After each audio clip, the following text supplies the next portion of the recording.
The Right Side with Doug Billings. Thank you very much, ladies and gentlemen. Great to be with you on Friday, Halloween. Wow, Halloween falling on a Friday. The kiddos excited. Fall in the air. Be careful out there. I have a few words about Halloween later in the show, but right now, kind of a blockbuster, really. When you, in the grand scheme of things, what Robert F. Kennedy Jr. said yesterday is nothing short of explosive. About the deliberate suppression of life-saving drugs during the COVID nonsense, all to prop up multi-billion-dollar vaccine machines and so forth. Now, you and I know this. I understand I'm speaking to, because you listen to this show, I'm speaking to the most intellectually mature audience in all of radio. So we get it. We understand that. This is why I was canceled from many of the social media platforms that I had back in the day, even YouTube, who just a few weeks ago wrote me a nice little email and said, we canceled your channel, Mr. Billings, due to an error. Please accept our apologies, yada, yada, yada. So they invited me back, but this is what happened. I talked truth about the COVID nonsense, the jab and so forth, and they canceled me. If you want to go over there and check it out, welcome to The Right Side, the name of the YouTube channel. Join the fun over there as well, but this is really about the deliberate suppression of life-saving measures, all to bolster up Fauci, absolutely so, and those that are involved in big pharma. So we're going to dive right into it. This is important, and this is the process by which we see accountability and justice. And I again, as I usually always try to do, I remind you that justice is intentionally slow coming in the United States. The founders did not intend to have mobs lynch people, right? Justice in America does not always happen with the speed at which I or you would like, but it has to be thorough and it has to be complete. So although these things take time, we hope that we do we demand that we do. So Robert F. Kennedy Jr., the Secretary of Health and Human Services, in his dream job, by the way, this is his self-admitted dream job, shaking up the health industry and the establishment yesterday, laid it all out. He exposed how ivermectin, hydroxychloroquine, two drugs, by the way, with decades of safety records, billions of doses given worldwide, were viciously attacked because they stood in the way of profits for Fauci and for the big pharma industry that he was trying to protect. Now, not because none of this was said, none of this criticism of ivermectin or hydroxychloroquine was said because they didn't work, mind you, but because it admittedly, they would, like I say, stood in the way or have torpedoed the entire vaccine rollout. The entire rollout would have been jeopardized, if not completely halted, because there's this federal law, as it turns out, straight from the books. It blocks the FDA from issuing emergency use authorization, EUA, no emergency use vaccination or authorization for vaccines if there's already an effective and approved treatment out there. That's right. No emergency use authorization, no fast-tracked vaccines, and proof there goes that $200 billion gravy train for big pharma and their buddies in the government. And Bobby Kennedy didn't mince words yesterday. He pointed to the mountain of evidence that is out there. 17,000 doctors had petitioned for these treatments and peer-reviewed studies, meaning that this is not just some work of fiction or hypothetical theories. This is peer-reviewed studies that showed real results. And you had experts like Yale's Dr. Harvey Risch and Dr. Peter McCullough, who, by the way, has published more on this topic than anybody else. These guys treated tens of thousands of patients successfully with ivermectin and hydroxychloroquine. And so their verdict is that we could have saved 500,000 American lives if the powers that be hadn't buried those options.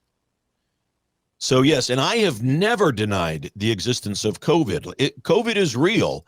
It's the treatment of it that I was always suspect of and upset about when I saw this news.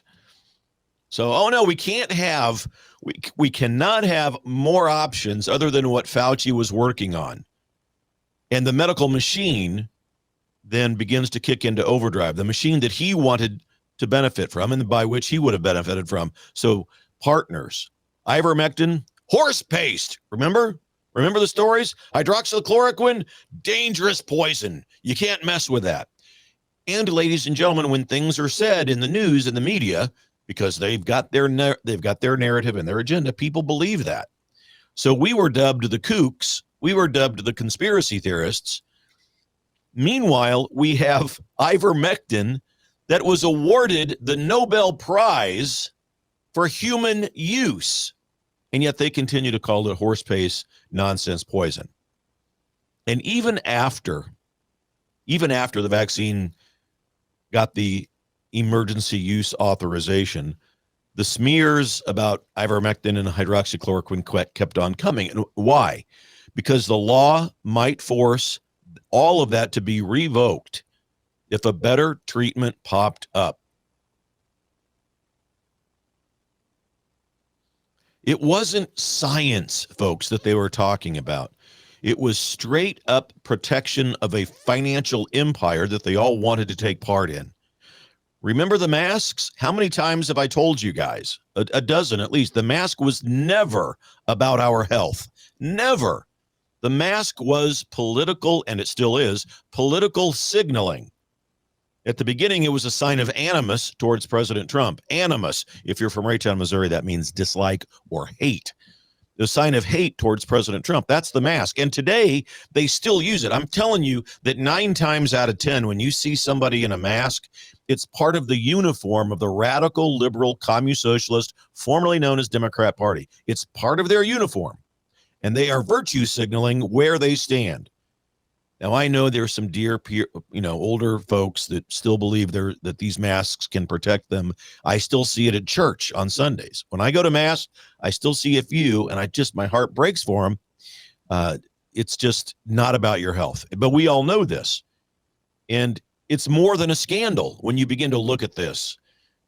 And RFK Jr. brings this all up again yesterday. So it's fresh new news because it's a new take. And we hope that this new take brings about accountability. But it's more than just a scandal. It's a betrayal. How many families lost loved ones because of the narrative that had to be protected at all costs? So Bobby's revelation yesterday pulls back the curtain on a deep state health cartel that is real, and we need to be aware of and continue to question.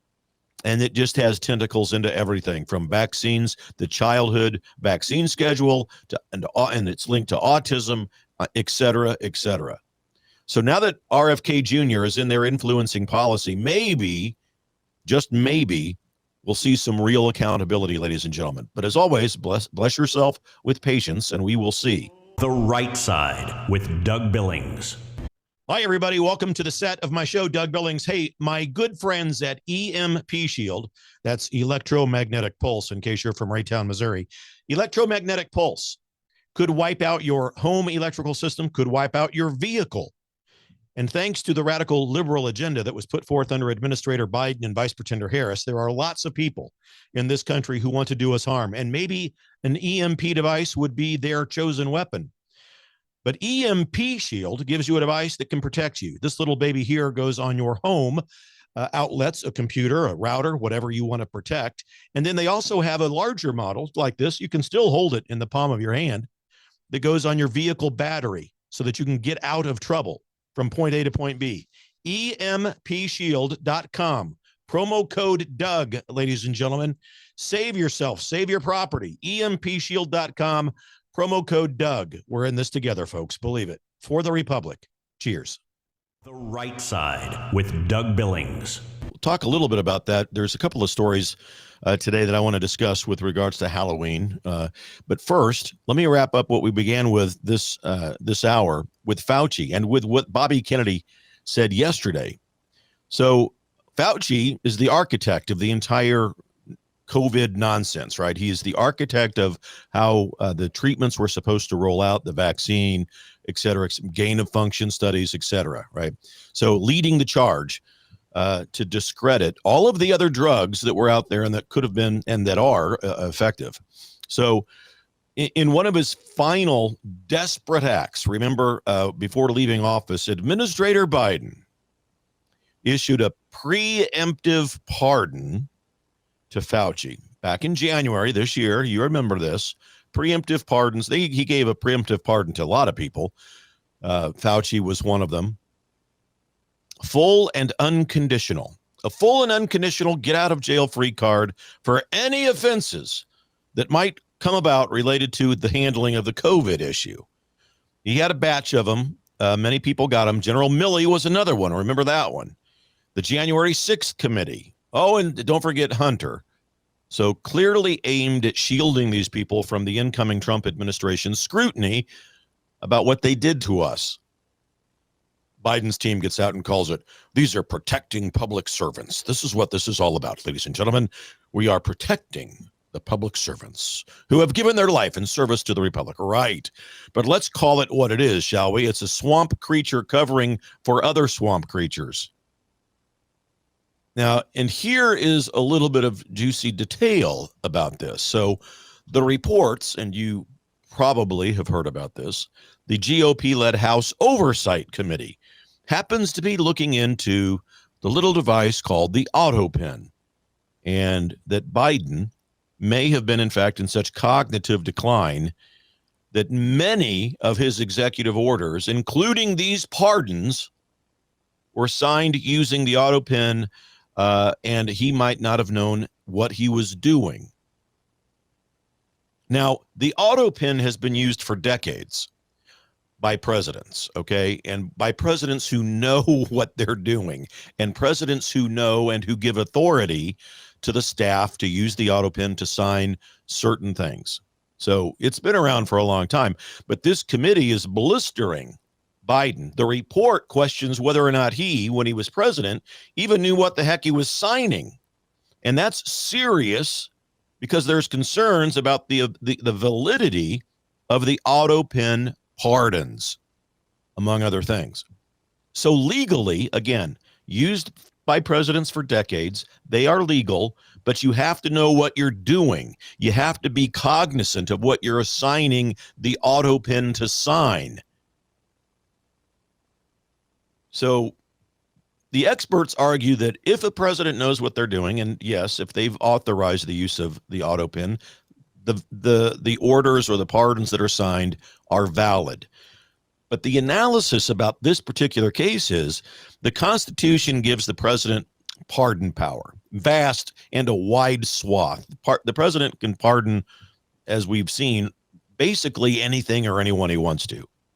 But it doesn't, the Constitution doesn't specify the signature method. So they're looking into this. And if evidence shows that Biden wasn't personally authorizing this or wasn't aware or didn't understand, was incapacitated, these orders and pardons could be ruled null and void. Absolutely, say the critics and the experts, especially with ongoing investigations pushing for probes into these illegitimate auto pen actions. So this is a developing story. It's current news, it's current events, and Trump has already hinted that he will challenge these executive orders and the pardons that Biden has put into place. There's even a bill in Congress to ban auto pens for pardons just outright. You can use it for other things, the executive orders, but not for pardons. And so if those pardons crumble, Fauci could be in some real trouble here. Congressional hearings, maybe even charges for misleading the public, crimes against humanity, mass genocide. I mean, that's all potentially on the table. And we see it. And with Robert F. Kennedy Jr. at the helm of these health reforms, the truth serum is now flowing like milk and honey. The deep state shields are cracking. And it could really bring the kind of accountability that we have been waiting for. So that's I think it's a big deal. It's up, fresh news right off the wire. This is what they're looking at. Trump, it's hysterical. You've all seen the hallway of presidents leading up. It's the outdoor hallway that leads up to the Oval Office, and the picture for Biden is the auto pen. Well, we're going to see what happens here, but I want you to know I'm aware. I am so outraged because we were all affected, not just by putting us at risk with regards to health, but our careers. I mean, how many of you faced termination if you didn't get the jab? And how many of you, unfortunately, gave in to that? Because, well, obviously, you're scared. You need your income. You didn't know what to do. Thankfully, I had the show. I had nobody breathing down my neck. But remember, my story, too, in 2020, I was in corporate America, the vice president of human resources, and I did not draft the policies that the executive committee wanted based on the fear that Fauci was putting out there. And as a result, I was fired. And so I started the right side, and I wanted to tell the truth. And I began to tell the truth about the jab and about the certain theft of an American presidential election and so forth and so on. And I was fired from corporate America and then canceled off of social media because I was talking about these issues. Well, thank goodness for networks like the Real Talk Radio Network, where you can get truth, unfettered truth. And you always do your own research, ladies and gentlemen. So we'll see where it goes. I know we need to be patient. We need to let them do their work. American justice, as intended by the founders, is not meant to be always swift. We need to give these folks time. Now, let's hold them accountable, and let's continue to talk about it. But we also have a story that proves just how unhinged Trump and the conservative movement in America under Trump is making some who used to claim to be conservatives just go absolutely crazy.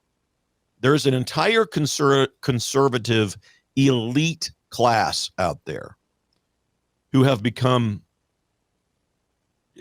what other word can you use other than infected with Trump derangement syndrome? And they will do everything they can to protect the likes of Fauci and others and so forth, General Milley. They're the neocon group. Mike Pompeo is one of these guys. Mike Pompeo is not a good guy.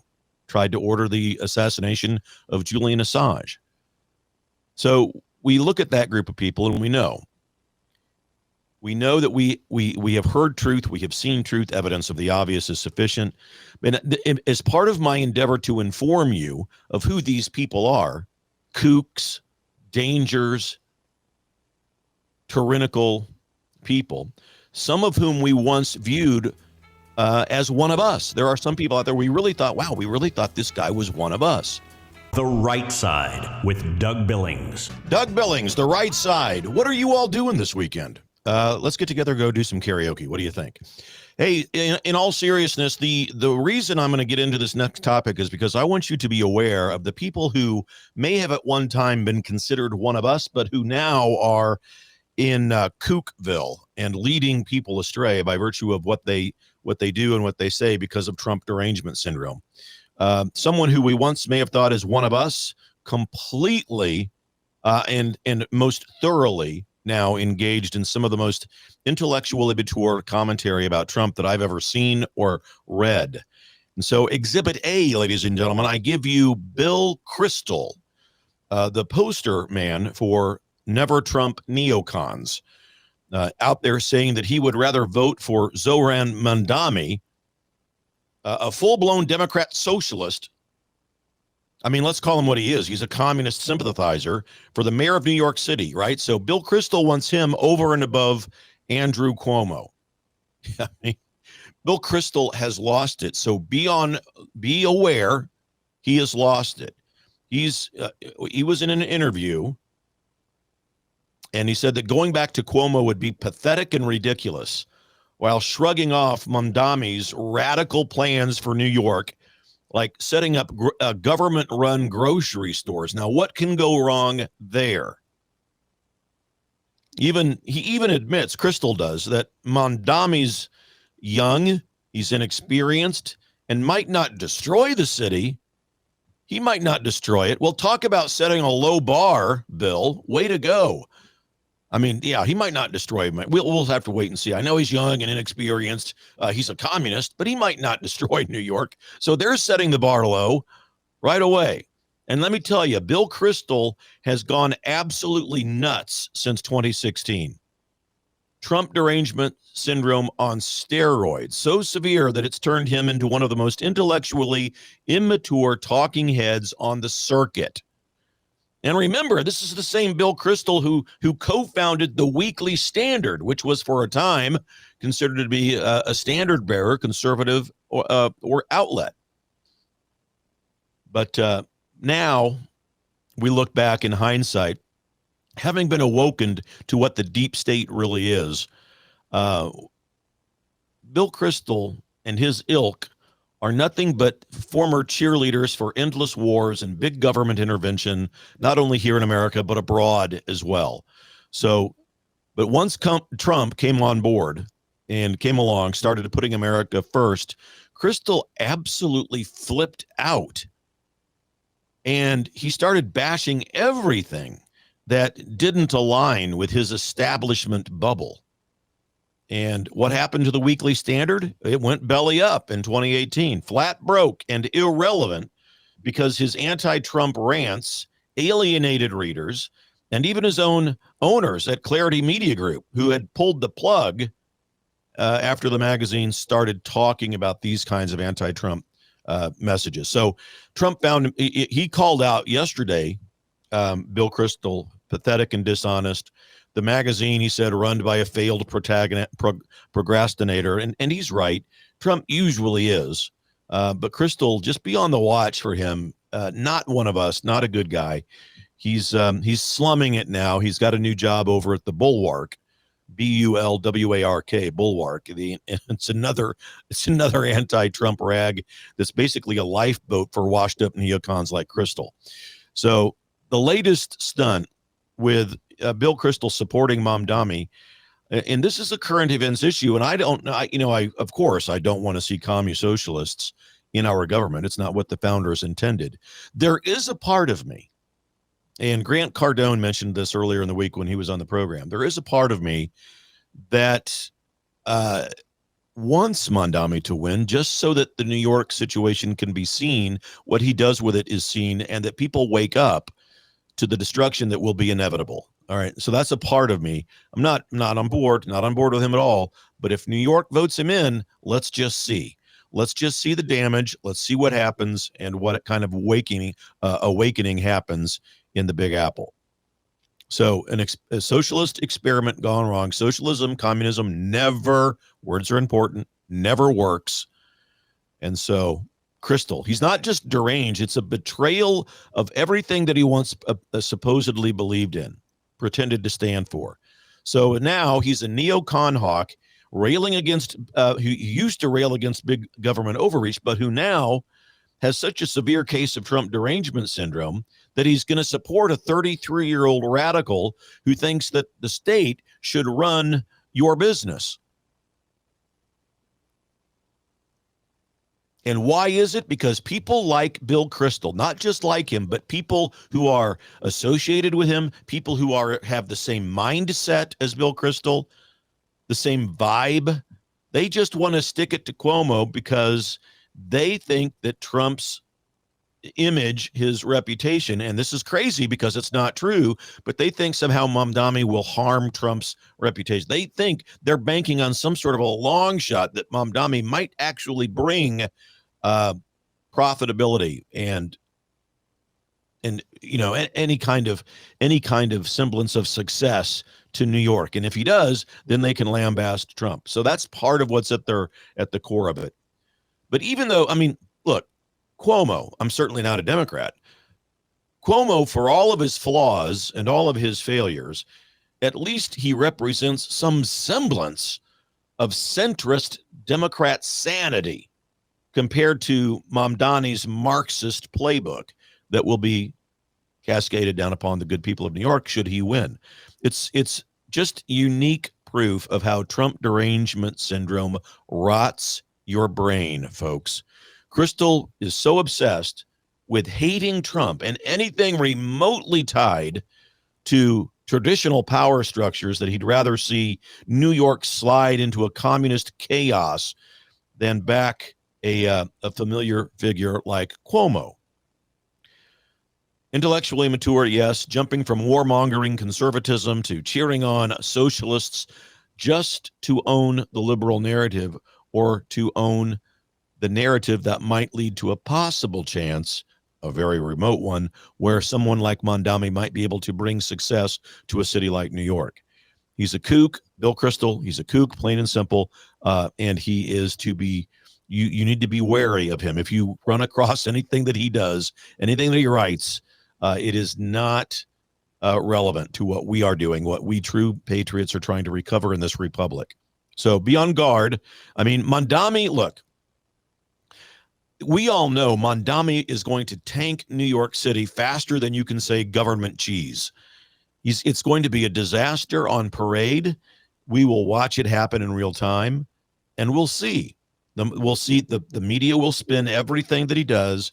They will be under orders from the radical liberal hierarchy, because it is now controlled by a vast minority of thought, AOC and all of that, and Schumer will have to give in, and the narrative will go out and be dispensed to the media to talk about how great life is under communism in New York City. Just watch. I mean, and they might try to pretty up the word and put some lipstick on the word communism, but it's going to be what it is, and we'll see. We'll see.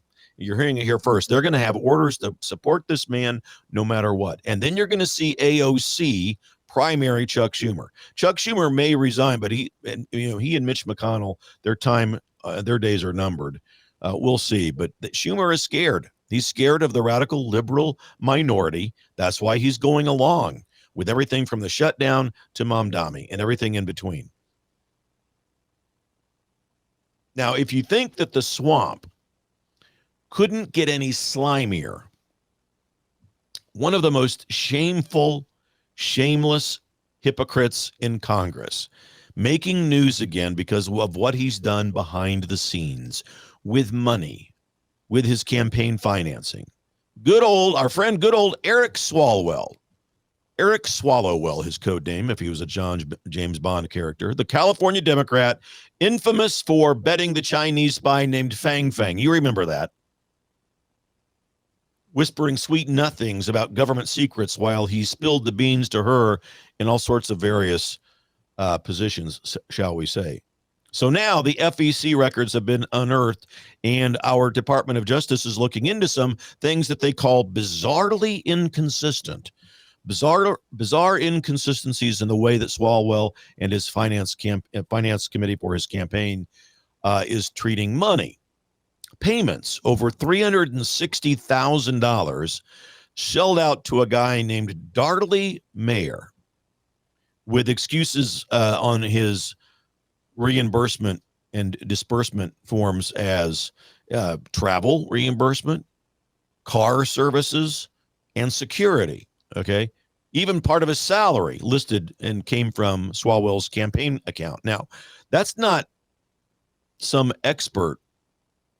That's Swalwell.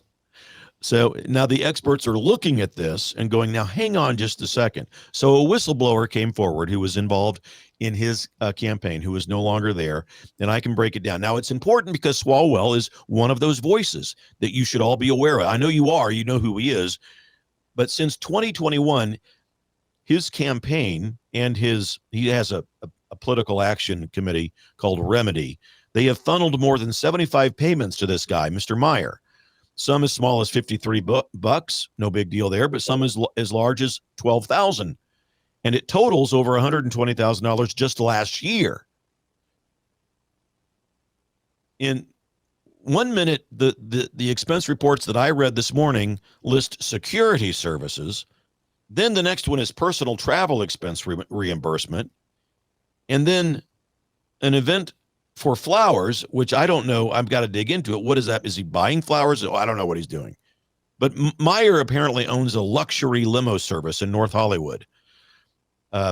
CYD Global Car Service, which is a high-end chauffeur limousine company for the elite Hollywood crowd. Okay. He's also listed as an administrator for a progressive Facebook organization called Haitian American Facebook Group. All right. Oh, boy. Oh, boy. Yeah.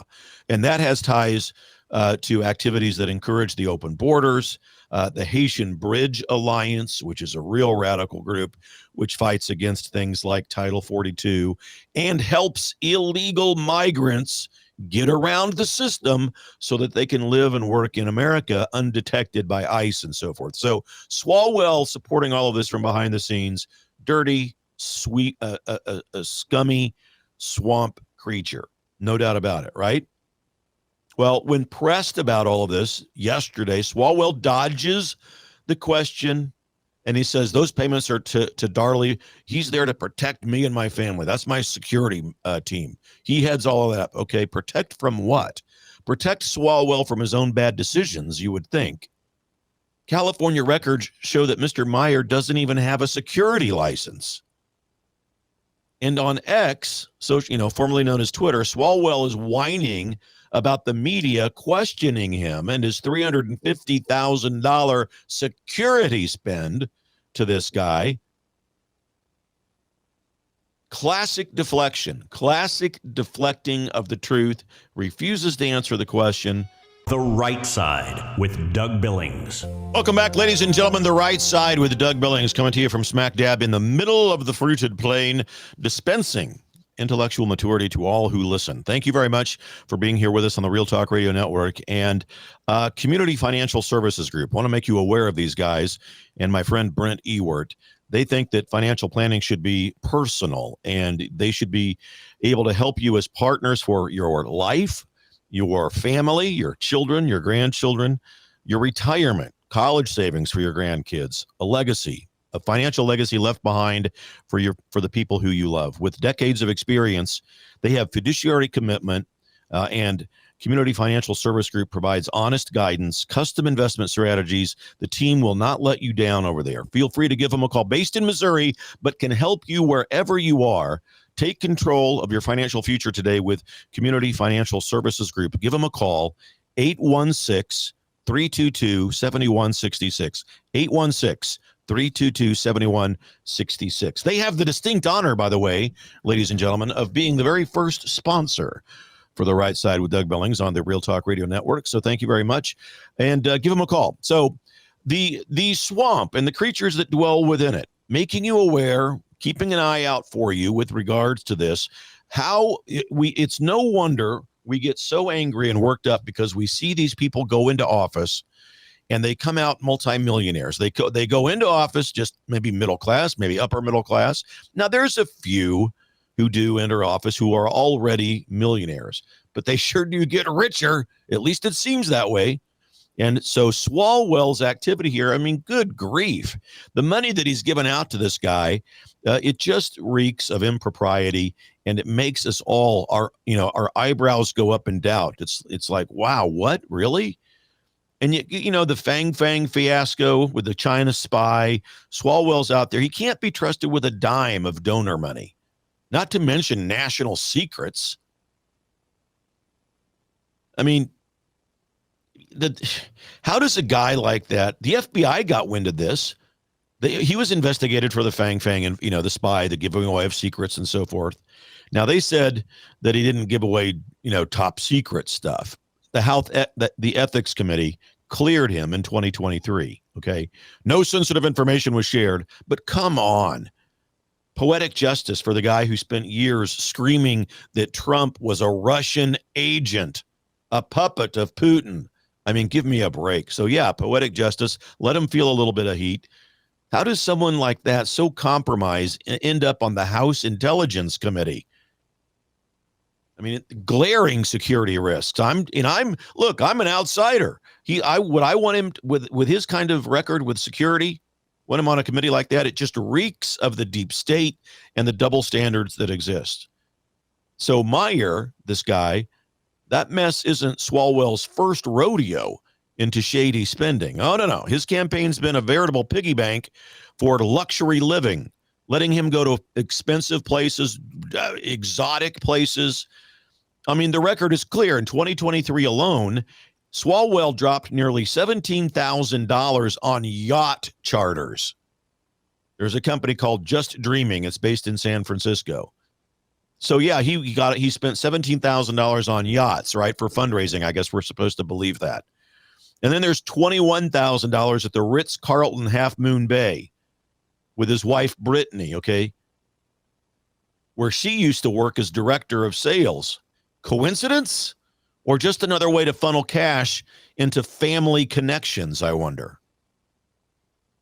Add in thousands of dollars that he spent on booze, on steaks, and limousines during off-election periods, like $42,000 on post-election childcare in early 25. Ethics watchdogs in Washington flagged that almost immediately as a potential violation. And don't forget, then, he also travels around the world. Now, Swalwell isn't the only one who travels around the world on your dime, but I mean, staying at 5-star hotels in Dubai, the Burj Al Arab, Paris's Hotel La Mission, all right, more, totaling $90,000 in travel in 2023 alone. Really? You're telling me that he can't find a nice Marriott property somewhere? The guy's living like a king on his donors' dollars while preaching about fighting oligarchy with Trump, right? That's not just elite hypocrisy. It's the epitome of kookdom. Absolute nuts. Have you ever wondered why they become rich, how they become rich? Of course you have. And this is how they do it. I present to you Eric Swalwell. And his real talent isn't just that he's diverting money.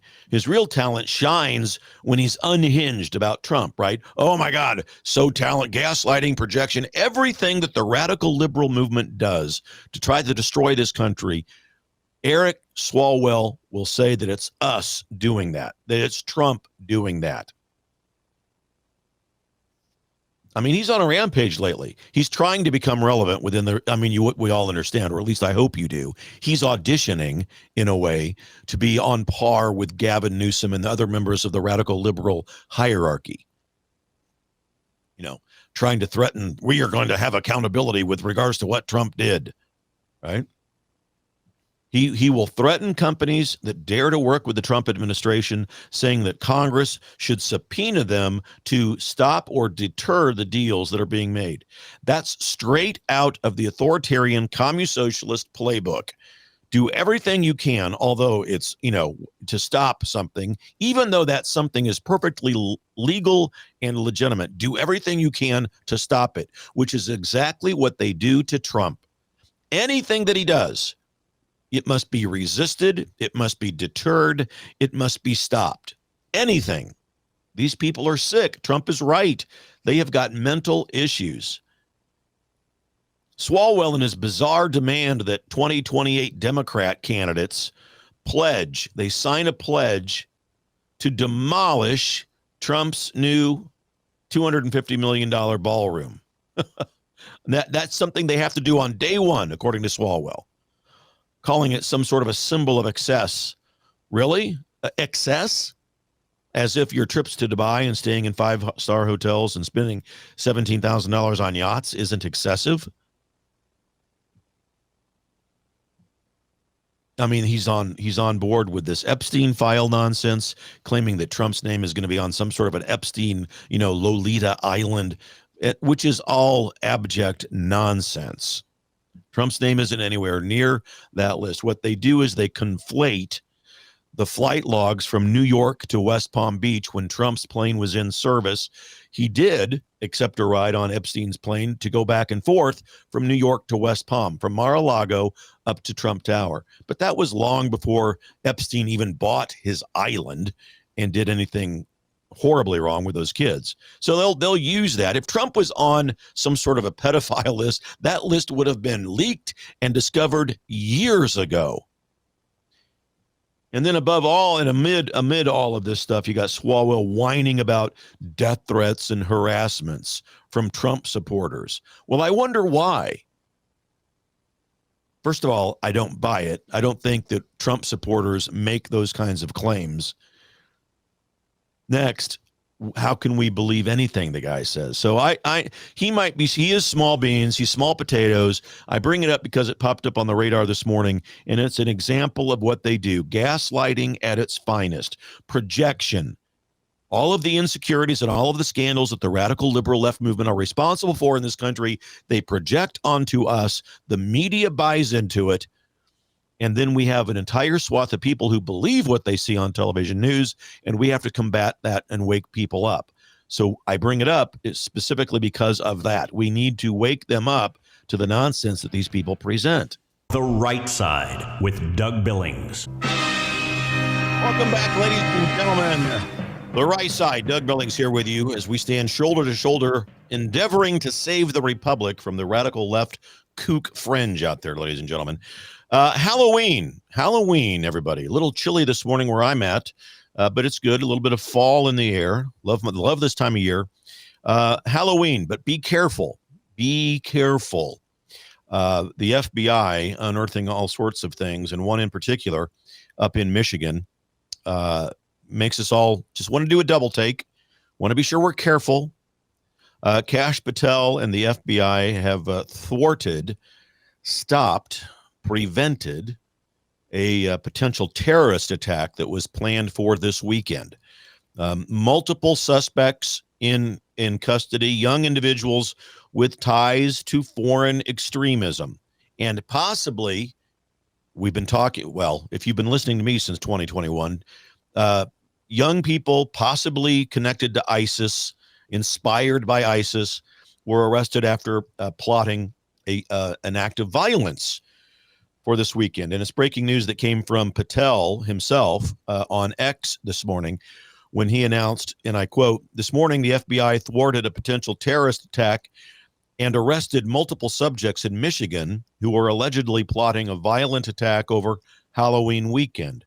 More details to come, thanks to the men and women of FBI and law enforcement everywhere, standing guard 24/7 and crushing our mission to defend the homeland." So details on that still coming out, but here's what we know. The plot unfolded online in online chat rooms where an undercover FBI agent infiltrated early on and caught wind of all of this, their sinister plans, the things that they were planning. And agents grew alarmed after references to what was called Pumpkin Day, which was their code for Halloween, obviously, signaled an imminent threat leading to swift search warrants and action and arrests in Dearborn and a place called Inkster just outside of Detroit. And we've got confirmation that at least 2 arrests, with 3 more individuals being questioned. While the exact charges remain sealed, ladies and gentlemen, the group has a nexus, a root system into foreign extremism. So thankfully, officials assure us there's no ongoing threat to the public now, but it's close. It was a close call. It underscores the dangers that are lurking in our communities. And I have been saying this since Administrator Biden and Vice Pretender Harris took office in 2021. Ladies and gentlemen, we must know this, and we must remind ourselves that because of their open border policy, their desire to cascade chaos down upon us, which is real, by the way, and which is definitely part of their plan. Because of that, there are hundreds and perhaps thousands of people, terrorists, who are in this country who want to do us harm. To deny that is to be blind to reality. It was all because of the disastrous open border policy. We saw record illegals crossing in here. We had no idea of who they were, and you all noticed it. Adult military-aged men coming in from the Middle East and from China, some from Russia. Who knows what the hell they're up to? And remember, the Biden administration rolled back all of those Trump-era security measures that we had in place, like you have to stay in Mexico or Title 42, creating a freeway into the United States for radicals, for people who really do want to do us harm. And I'm not fear-mongering. I'm just saying let's be real. Let's base ourselves in reality and be therefore observant, be vigilant, and let's make sure that we just keep our eyes open for anything that looks suspicious. And then you fast forward to 2025, and even with Trump back in office, cleaning up all of that mess, we're still dealing with the fallout.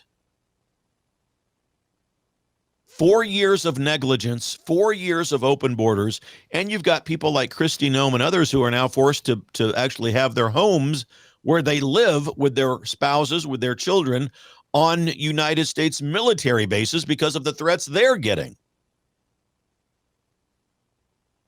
Now, these people up in Michigan, these suspects didn't just materialize overnight. They likely exploited the chaos at the southern border, embedding themselves in places like Michigan, because Michigan has, and I've been there when corporate America, I've been to Michigan many times. I've negotiated collective bargaining agreements with unions in Michigan. They have a very diverse community. There's lots of Muslims up there, lots of real problems with people who come into this country who don't like us. And so what we see from Kash Patel and the FBI is a victory, and it's a testament to how Kash Patel has revamped the FBI. We've got a true patriot in there now, appointed by Trump, who's refocused the Bureau on real threats instead of politicized witch hunts. So no more wasting resources on parents at school boards or Catholics who support right to life initiatives, or the January 6th folks who were victims of a coordinated liberal attack on our Capitol. Now it's about crushing ISIS wannabes, copycats, etc., defending the homeland, ladies and gentlemen. Imagine such a concept. It was so foreign to us when Biden and the cackle were in charge. But we're not going to pat our backs too hard yet, because it's a wake-up call. If Biden and Harris had their way, our borders would still be a welcome mat for those kinds of extremists to flow into this country. But how many are here? How many more plots are out there because liberals claim that their compassionate approach to immigration must be fulfilled? It's a farce. It's a crime. It puts us at risk. And ladies and gentlemen, just another example of how and why they want chaos to rain down upon us. So this Halloween, stay awake, folks. And it's not just about extremists who want to be ISIS. You got to be careful of what your kids bring home. You got to be careful of where they go. This is a different era, a different world. And you kids across America gearing up right now for trick-or-treating tonight. And we've got a real-life nightmare unfolding that every parent needs to hear. Authorities are out sounding the alarm on this. THC-infused treats disguised as innocent candy, and it's potentially sneaking into your child's hands. It's not just some urban legend. This is not fake news. It's a growing crisis that was fueled by the reckless marketing of legalized marijuana products. Now, I'm going to lay it out as direct as I can, and this is not a show on whether or not you support legal pot. That's not where I'm going here. But the dispensaries, the way they package this stuff and the way they push it is a problem, because people who want to do you harm with fentanyl or other things see the packaging, they model and copy the packaging, and it's out there. It's out there in the world. It's out there in our country. Again, in Michigan. I've seen stories in Missouri and in Kansas. Police departments bust open a stash of bags that looked like everyday chips and gummies, right? Candies. But they're laced with THC and even psychedelic mushrooms being laced into these things. I'm not condemning any of you who are pro-pot. The packaging, the marketing, deliberately designed to mimic popular treats, making it nearly impossible to spot the dangers at first glance, at least. And it's not isolated. It's everywhere. Florida, Missouri, Arkansas, Idaho. I've seen stories in all sorts of places. A cop pulls over a vehicle. And, in states where pot is illegal, police officers can still pull over cars. And if they smell marijuana, they can search the vehicle. They have reasonable cause to think there might be something else. If you legalize marijuana, they lose that ability. The Right Side with Doug Billings. We know, we look at the news, we see Kash Patel, we see Dan Bongino, we see the FBI, you can say what you want about Pam Bondi, all of that mix. Here's my thing, ladies and gentlemen, with regards to, Kash Patel, because I know Kash. I've met him several times. I've had conversations with Kash Patel. He's been on my show a few times. I just don't believe Kash Patel is capable of misleading when he investigates these issues. Now, there may be times, of course, when he can't tell us everything. I mean, we all get that. But Kash Patel is one of the good guys. You can give yourselves permission to believe that. And for those who are impatient, because if they feel somehow disappointed in what Kash Patel is doing, and if that disappointment is based on things like, well, we haven't seen justice being carried out yet. Why aren't people perp walked? Why aren't people put in cuffs right in front of our very eyes? I want Nuremberg 2.0, that kind of stuff. So that we're not going to see Nuremberg 2.0. And I apologize that some people who are influencers would once upon a time say that kind of thing would happen. That's never going to happen. It's not going to happen. So give yourself permission to disassociate from people who tell you that kind of stuff. It's the same crowd who said when Trump, when the election was stolen for Trump, it's the same crowd who said, don't worry, the military's still in charge. Or don't worry, Trump is going to come back before 2024 because he signed executive orders before he left that has set all of this in motion. Remember the people that put forth the devolution? What a crock of nonsense. And they made bucket loads of money off of clicks purporting that nonsense. So we've got to begin to ground ourselves. And I know that you are. I'm just saying, when you talk with people who would dare to suggest that Kash Patel's not a good guy because it's been 7 months and we don't have any major arrests yet. Well, ladies and gentlemen, again, I remind you, with every ounce of respect, justice in America is not designed to be expeditious. It is not designed to give overnight results. Now, we're all about quick and speedy justice, but the word speedy doesn't mean overnight. It means as quickly as possible based on the investigations and the data and the evidence that is gathered. So it's been 7 months, and look at what we have seen. John Bolton, check. James Comey, check. John Brennan and others in line. You've got Jack Smith in line to be looked at, investigated, perhaps indicted. Look at what's going on. The drug busts and so forth in Michigan that we just talked about before the break. These kinds of things. The Fauci news, the auto pen news about how the pardons might not be valid if the auto pen was really used and Biden didn't know what the hell he was doing. All sorts of things surround us. So, again, have patience, because I see the chatter out there. I see it on social media, and I just want you good people to be aware.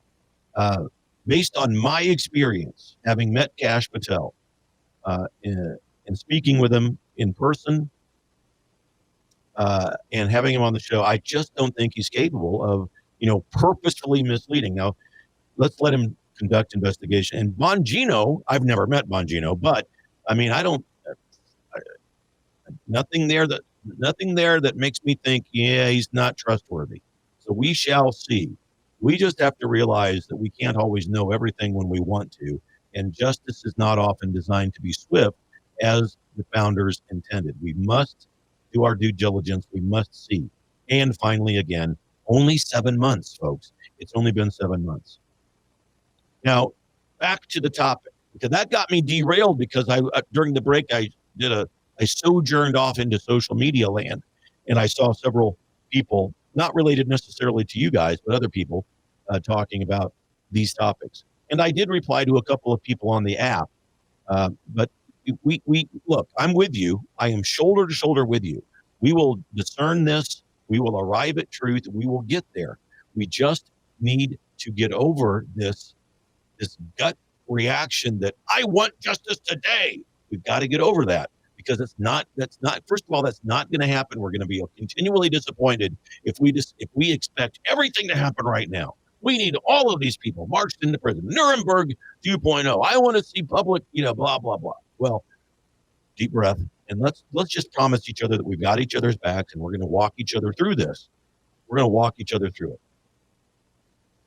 So with regards to the Halloween issue and the candy and the drugs and so forth, how it's marketed, in Florida, I just, again, reading this morning, cops pull over a vehicle and found that what appeared to be colorful gumballs, some gummies and so forth, and they test positive for fentanyl. Now, this highlights how these kind of knockoffs are crafted to fool everybody. The cops couldn't even tell by looking at the packages. They had to take it to the lab to get it tested. So the West Palm Beach police chief said, your safety is our top priority and swift action can save lives. So with fentanyl 50 times stronger than heroin, even a trace, if it's mispackaged, enables people to be killed. That's real danger that we need to be aware of. And so I'm not here to debate the legality of pot. That's a state issue, and folks can make that decision on their own within each state that they live in. I'm just fired up about this because of the marketing and the packaging from these legal dispensaries that seem to be aimed at children and the confusion that it can cause and the risk that these children are in if it falls into their hands. I mean, they crank out edibles that look exactly like Sour Patch Kids or Pop-Tarts or gummy bears, bright colors, fun shapes, zero warning labels that scream out, not for kids, none of that. And so it's no accident that we see accidents happen. How about that? It's no accident that we see accidents. It's a tactic that's designed to appeal to users, and it puts the most innocent among us at a massive risk.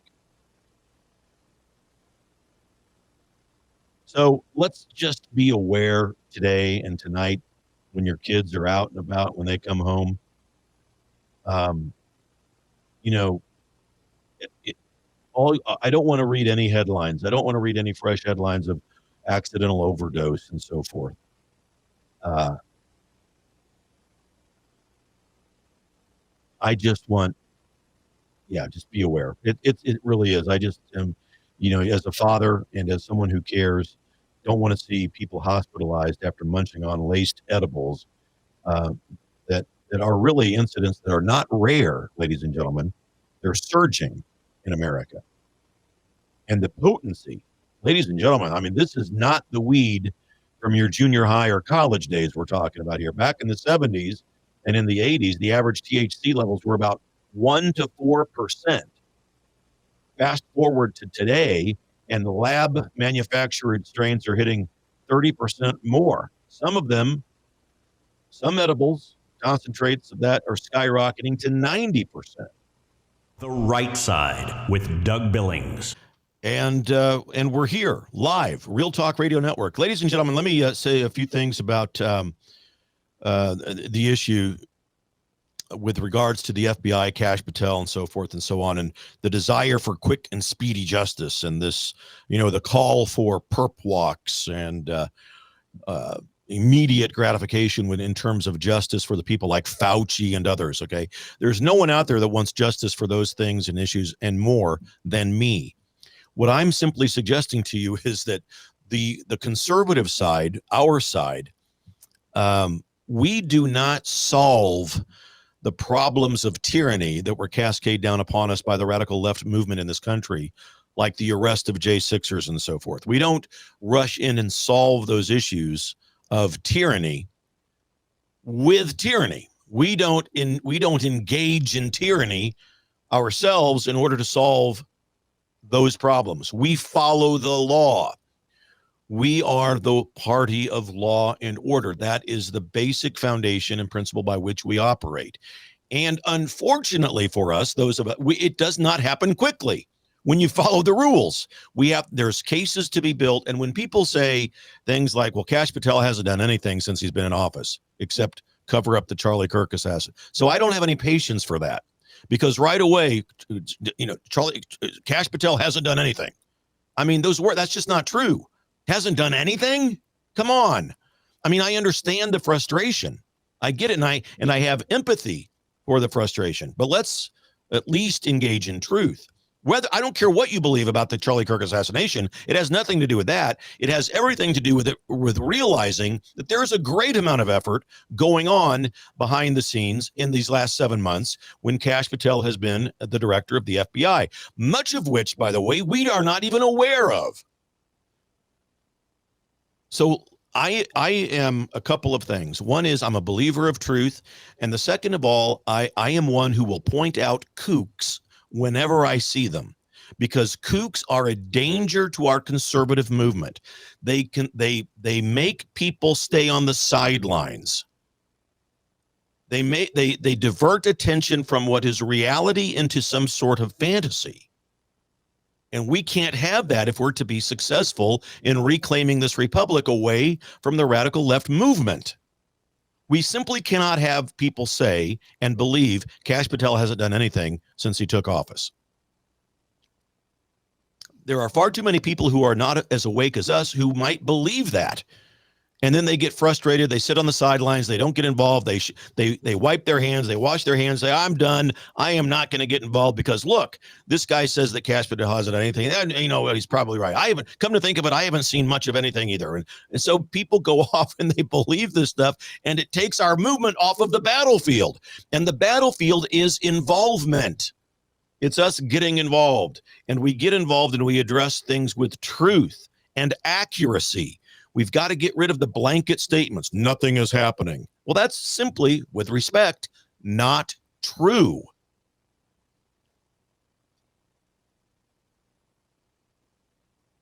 And so I don't make any predictions about things like, well, how long is it going to be until we see legal action? We've already seen legal action. What do you think John Bolton's going through right now, or James Comey? What do you think the potential Jack Smith is getting ready? Brennan on the list. Maybe even Mike Pence. You've got all of these things that are in the hopper waiting. Well, I want them now, Doug. You're not doing me any good because I want them now. I am here to talk you off that ledge. Come back into the room of logic and reasonableness and come in off of the ledge of Kookville. We are not going to have anything remotely similar to Nuremberg, so don't even use it as an example. It's not going to happen that way. And we wouldn't ever be in this situation primarily because of the theft of an election. I understand that, but it's because we as conservatives were not involved thoroughly in truth and in local involvement. That's why we're here. Remember, the radical liberal movement has been doing this for 180 years.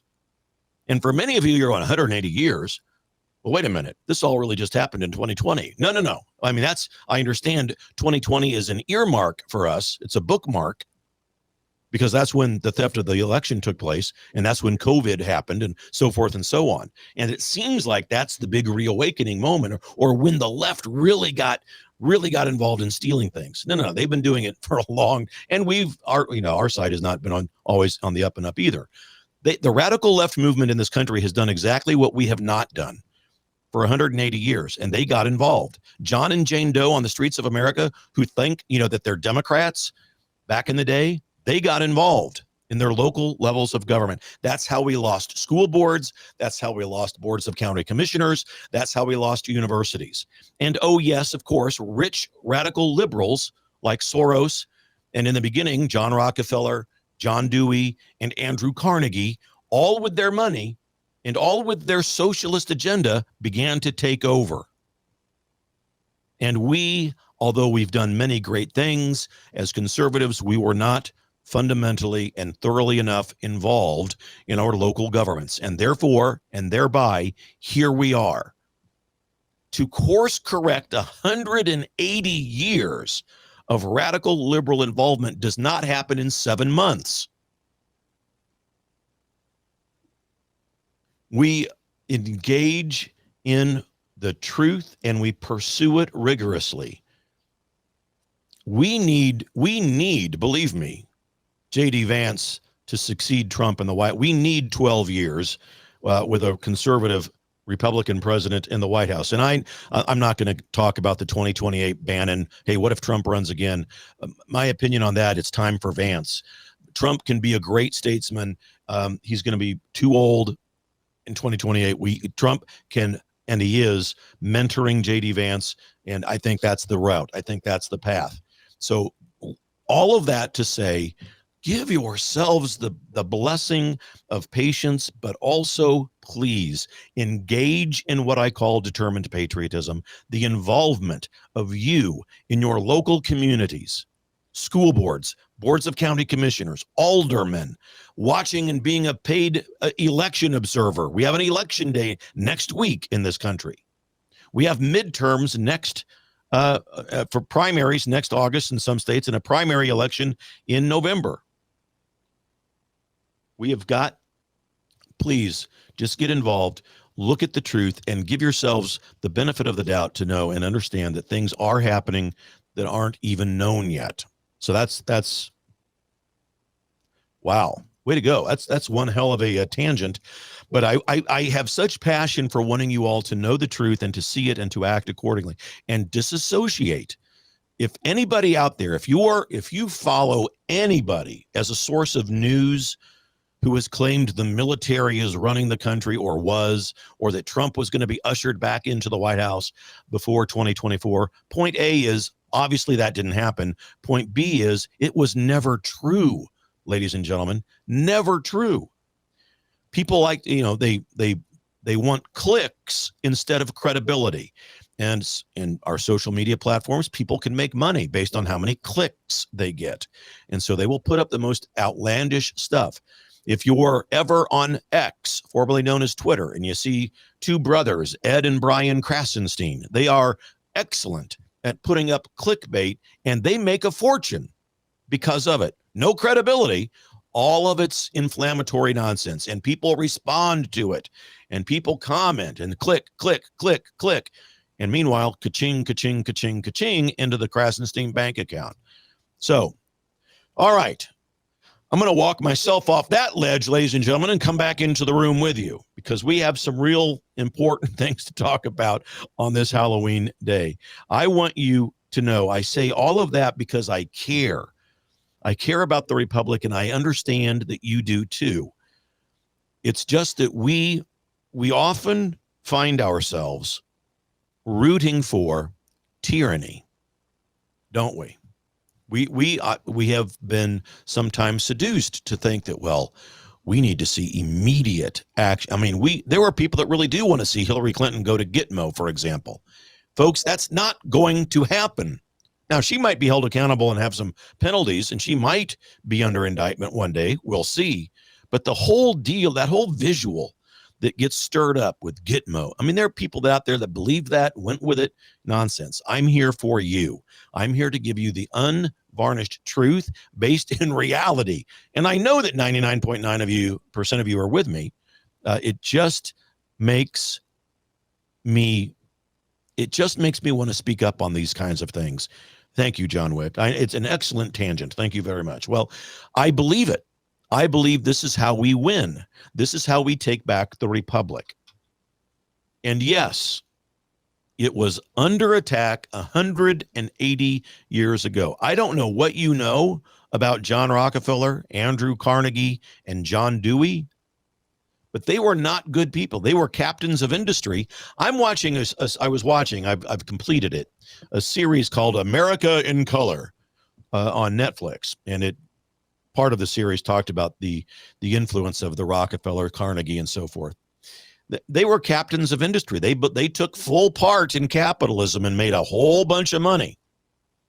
But they were also all three of them, avowed socialists. And I don't get anything for mentioning this, but Socialism Under the Microscope is the name of a book. You should buy this book, Socialism Under the Microscope, by Rodney Howard Brown and Paul L. Williams. For those of you watching the program, I'm holding up the book for you now. Socialism Under the Microscope. It gives you all of this history. Dewey, Rockefeller, Carnegie, avowed socialists who used their money to capture American educational institutions. Because after all, if you want to build up a socialist government and a socialist society in America, where do you begin? Schools, of course. You radicalize them, they churn out more radicals, more communists, more socialists, and that's where you begin. And that's exactly what they did. And for 180 years, the radical left, you and our counterparts got involved and they pursued all of that. And here we are today. And the good news is, I'm not suggesting for a moment that we have to wait, it's going to take us 190 years to course correct. No. Primarily because we're smarter. Conservatives are smarter than liberals. Okay. You've also heard me say they're better looking. That's true. Statistically speaking, true. I can point out that evidence. But we are not going to need 190 years to course correct. We can do this much quicker, much faster. We are smarter. I mean that. We are capable to course correct. We're doing it right now. And when I look at this country, the difference between the American patriot movement, the Make America Great Again movement, for example, between 2020 and 2025, the things that we've done and accomplished are monumental. Monumental. The victories that Trump has presented us with, his agenda, absolutely astonishing. If I were to list every one of Trump, and I've done this, I did it in his first term. I have not yet done it for a second. He's only 7 months in. But if you were to list, and as I did, each one of his successes, you would have a list of over 200 items, and it would just read and read and read. The Right Side with Doug Billings. I understand we all have passion about all of it. We're all on the same team. And no one is here claiming that we all need to agree and be in lockstep on 100% of these items. But if I do anything, it's to encourage and to also, to share my belief that in America today, even in spite of what we've seen from the radical left movement in this country, there is great hope on the horizon of America. America is it's an incredible place. Certainly a lot of things that we can, that can bring us down in the news if we let them, but also we're conservatives. And, I remember when I was in corporate America as the vice president of human resources, and, as a human resource person, you're part parent, part priest, part pastor. You get to hear the sins of the people. You get to forgive people. You get to mentor people. You see all of the good, the bad, and the ugly when you're in HR. And of course, nobody wants to go to the HR guy's office, right? Well, I would have people come in. This is an example, okay, of what I believe conservatism allows us to do. Because the radical snowflake element in this country that has been present for so long and has now come to surface, in this country with their nonsense. I liken it to this story.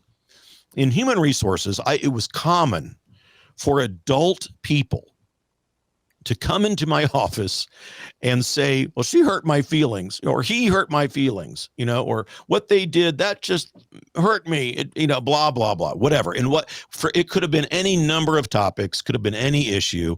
And I remember distinctly, sitting in my chair, talking with these people and thinking to myself, and then finally beginning to say it to people, wait a minute. So let me make sure I understand. They said this, that hurt your feelings. Yes, that's right. That's exactly what happened.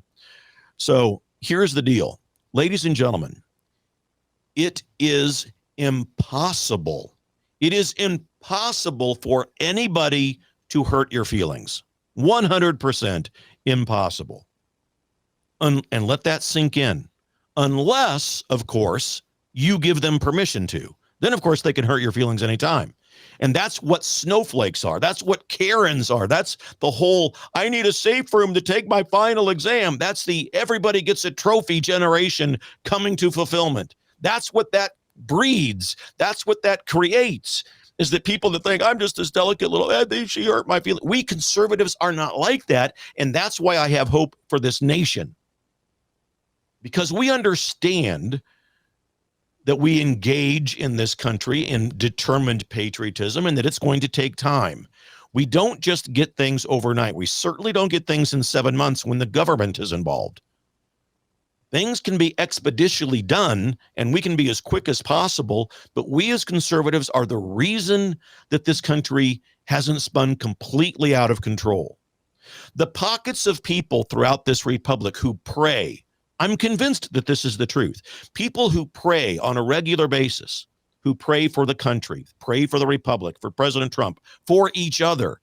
It's precisely because of that that this country hasn't spun into chaos completely, instead of just the pockets of chaos that we see mostly in blue states around the country. It's because of that. And yes, it's a spiritual battle that we're involved in, 100% that it is. And we respond through our good work, our involvement and prayer. And I'm convinced God founded this country. He inspired it. And we have with us 3 documents that are inspired by God and written by men, in my estimation. And that is, of course, the Holy Bible, and then our Constitution and Declaration of Independence. All of them inspired by God, all of them written by men. And we are not on our deathbed, although there were people that would have you believe that we are. We are not. We have awakened, and we are going to course correct. We have a lot of work to do.